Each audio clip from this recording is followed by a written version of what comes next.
नमस्कार दर्शक बंधु आपन को एस न्यूज रे पुणी थे स्वागत। ओडीआई क्रिकेट रु अवसर ने विराट कोहली फटो भाइराल पर बढ़िला चर्चा। विराट कोहली को नहीं आसी बड़ खबर। खूब शीघ्र दिनिकिया क्रिकेट रु अवसर नहीं पारती विराट कोहली।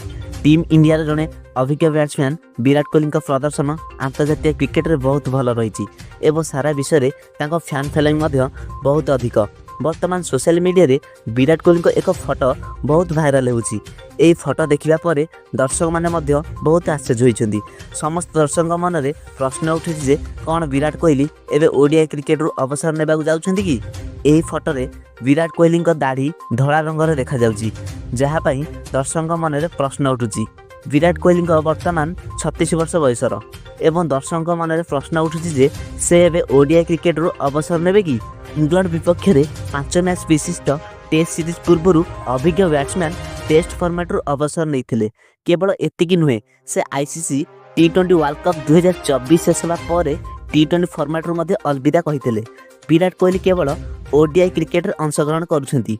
जुलाई 10 तारिख में युवराज सिंह एक कार्यक्रम आयोजन करते जो विराट कोहली देखा जाइथिले। एही कार्यक्रम में से तांको दाढ़ी विषय रे एक बड़ बयान देइथिले। कहिथिले जे मु मात्र 2 दिन पूर्व मो दाढ़ी रंग करिछि, एबे समय आसीछि जे मु प्रति 4 दिन रे मो दाढ़ी को रंग करिवि।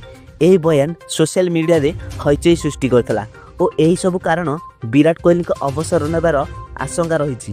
आशा करुछि आज एही वीडियो पसंद आसीथिबो। जदि आपन को एही भली वीडियो देखिबाकू चाहନ୍ତି तेरे चैनल टी को सब्सक्राइब सहित वीडियो टी को लाइक कर दियंतु, जहा द्वारा एही भली वीडियो जेबे भी अपलोड हुए प्रथम नोटिफिकेशन आपन पाखे पहुंची जिवो।